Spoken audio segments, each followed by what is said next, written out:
I guess I should start by saying that this isn't going to be for someone that is just getting into using Fusion. You have to have a little bit of knowledge because I'm just going to go over the concepts that I use to create the different elements here. But you could definitely watch this to get an idea of what is possible within Fusion. Obviously, Fusion has the ability to make just about anything you could think of. The project that we're going to be taking a look at today is going to be available on the website. If you don't know, on my website, I have a pro membership that has a bunch of courses, right around 30-ish hours of courses right now. I also have mini courses. Those are anywhere from like a half an hour to 3 hours long. And then I also have a bunch of pre-made assets that you can download. So the idea with the website is you can download as much as you want and use it forever. If you decide that you don't want the membership anymore, you can cancel your membership and you can continue using all of the stuff that you've downloaded. So this will be a part of that. And so I guess now let's just jump into the design itself. This was the first map. I initially downloaded this, and this is just a very low res image. And since then, I have had to change it up a bit to this one. And this one has a lot of details in here. And I think this, yeah, Texas. So this has just a lot of details in there. And we actually just use this as a background texture. So let's actually jump over into Fusion so I can show you how all of this is laid out. So there's a couple of different elements here. If we take a look at the actual render here, we can see that we have obviously a couple of elements on screen. Let's go back a little bit so we don't see those actual elements here. So I think it's like, yeah, here. Or actually, let's go back even further. Let's go back to here. So we have that map in the background, right? And I ended up deforming that a little bit to give it kind of, so it didn't look like a flat plane. And then the big thing that's front and center here is this text here, right? And if we take a look at it, we can see that there are just, whoops, zoom in a bit. We can see that it's all just made of a bunch of little dots and they're on like a wavy texture-ish, I guess you could say. So for all the dots, we actually used a particle system to create those dots. And we did a little bit of manipulation to the text to get it to look the way it does. And I'll quickly go over it. And then in the background, we have that map. But remember that map was like a brown. We can actually just pull it up here. It was tan and brown, I guess. And so we ended up just recoloring that, having that in the background and deforming that as well. This is all in three-dimensional space. So if we take a look at it here, that's pretty much it. So we have our camera, we have the text, and then we have that whole map going all the way in the back. And you can see it's sort of deformed a little bit, right? So it's sort of deformed. So there's a little bit of that. So let's go over each element. Let's first start off with this map here, since we were just talking about it. So we start off with the map. Let's zoom into these nodes. We start off with the map, but I wanted to just pull the lines out of the map. And because there were two different colors, it's a little easier. We could use a keyer, but a keyer is a little bit more processing. So I just used a bitmap. And so I just bring it in and then I just change it to luminance, and I've moved this slider until I get the contrast that I want.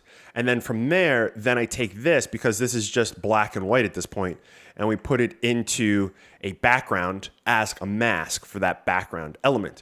The big thing to remember here is when we're doing this is we're going to be taking the resolution here, because we're going to be putting this into three-dimensional space and we're putting it in the background. By default, if we were to bring in a background node, we can see that the auto resolution is going to be on, and that will substantially reduce the quality when we put this into three-dimensional space, because we're taking this larger sized image and then we're crunching it down into a smaller resolution, and then we're putting it in three-dimensional space. So we don't want that. So the big thing that I did here is just making sure we take a look at our resolution here. And then as we go through the nodes, this is going to be the next node that has the resolution controls. We want to just make sure that we go in here and we set this accordingly to match, so we don't lose any of that resolution. From there, we then put it on a 3D plane. And initially, obviously, I didn't put it at this angle. This angle, gets put after we have everything in there. We're trying to get everything to look good. But we just put it on a three-dimensional plane. So that is just a flat plane, geometry-wise, it's just flat. And then we're just putting the that map on top of it as a texture, right?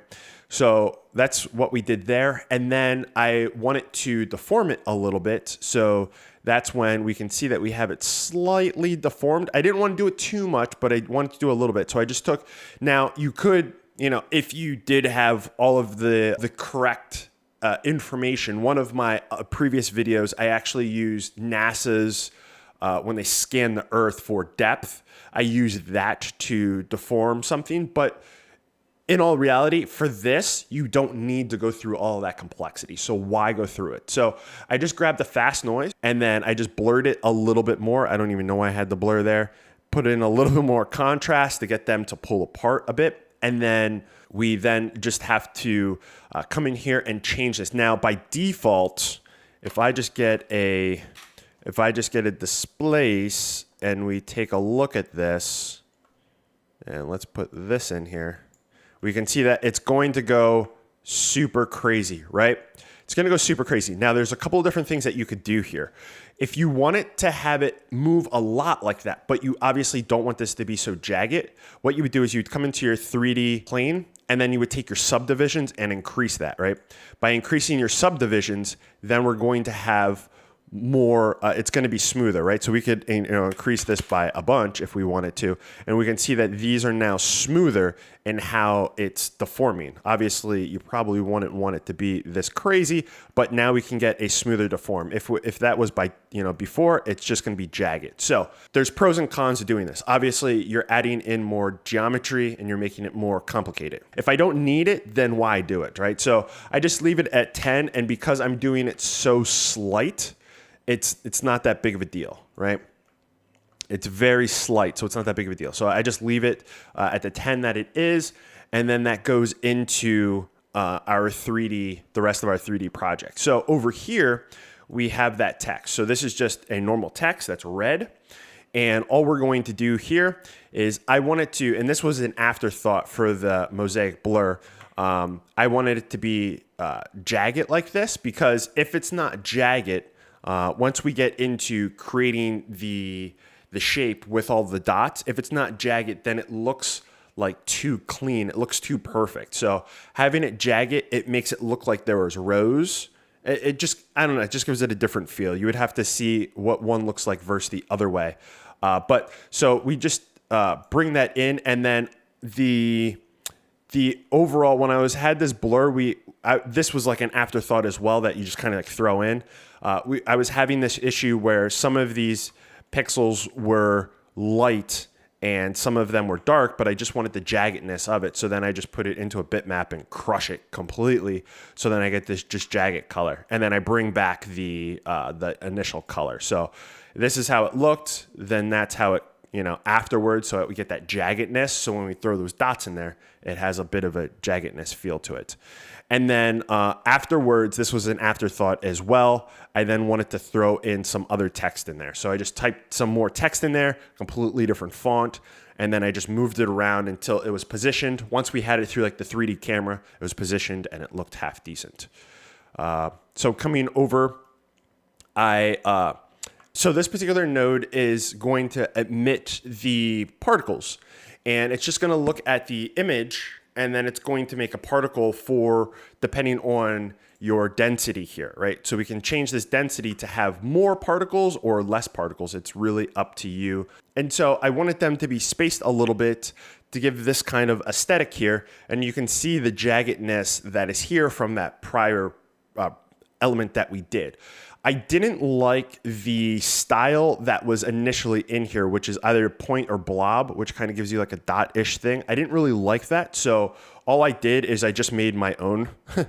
And this is just taking a blank, changing the pixel or changing the resolution to 50, making another one, change the resolution to 50, changing the color to white, and then coming into an ellipse, making an ellipse, then bringing that in. You only get this endpoint when you change the style to bitmap, because then it's looking for something else. So you can make a particle look like anything. I could make the stars if I wanted to, but I wanted to have this aesthetic of a dot. So that's what I did. And then it'll just use whatever that style is and it'll bring it in. And then a little bit after, when I first brought this in, it was just a flat plane, right? So if I think I can turn this off to show you. Yeah, so this is how it initially came in. It was just a flat plane, and I did not like it. I wanted it to look, I don't know, a little more dynamic, a little cooler. So what I ended up doing is putting on turbulence, and with turbulence, what you're doing is you're actually increasing velocity. So how this works is once these are set, it's going to add that type of turbulence to every pixel or every particle. And so obviously you add that on, they're just going to fly crazy, right? So if I turn this friction one off, and if I come in a bit, we can see that they're just everywhere, right? So I obviously didn't like how that looks, and to stop that, you just have to add friction in. So the first frame, everything is just generated, and then going on from there, the rest of the particle system is going to, add its influence onto the overall particle system. So what I do is I initially just started off by implementing the turbulence, and then instantly the next frame, I put on a factor for the friction to match the movement of the turbulence, right? So it moves and then it instantly freezes, and then I just hold that, right? So it never changes from that first iteration of the move. And so now that's how I can keep this and have it look dynamic and not move, right? By adding in that friction. So then that just goes into a renderer, just like all particle systems have to. And then from there, we now bring the two elements together. And bringing the two elements together, we're just kind of positioning them around so that they're all in camera view. And we will bring up the camera view and then over here.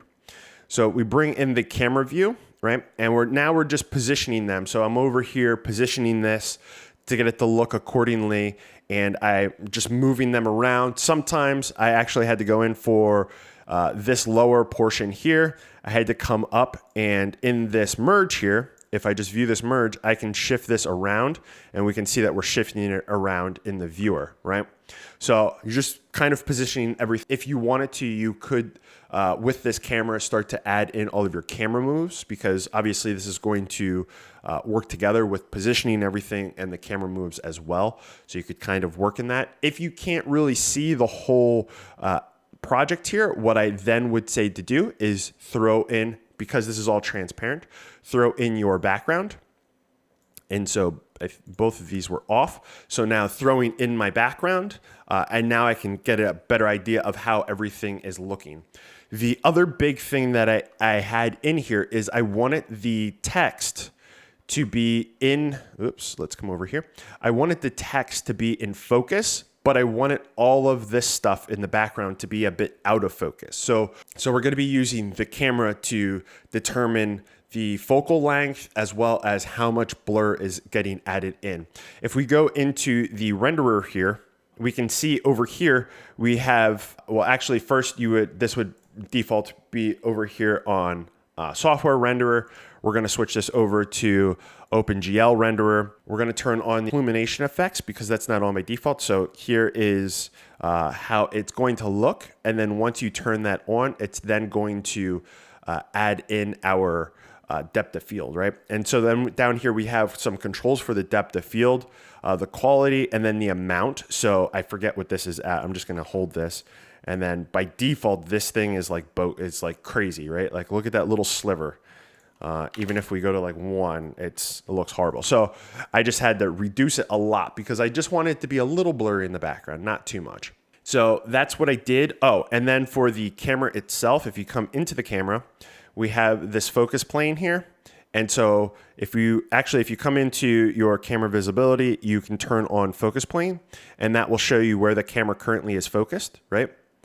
And then you just move your focus plane to the portion that you want to be in focus. And so that's how it works. So using both of these controls, we get that. I was like, okay, that looks good, but I want to add on, because there's a lot of other really cool blur effects that are in DaVinci Resolve. And because this version of Fusion is in DaVinci Resolve, we can use a lot of those tools from DaVinci Resolve. So we can use like the tilt shift, and that adds in a lot of that blur that that really is kind of pulling these close elements really out, and it's really a nice aesthetic. Obviously, you can see that I've changed a lot from the default, and then I also added on a little bit of sharpening.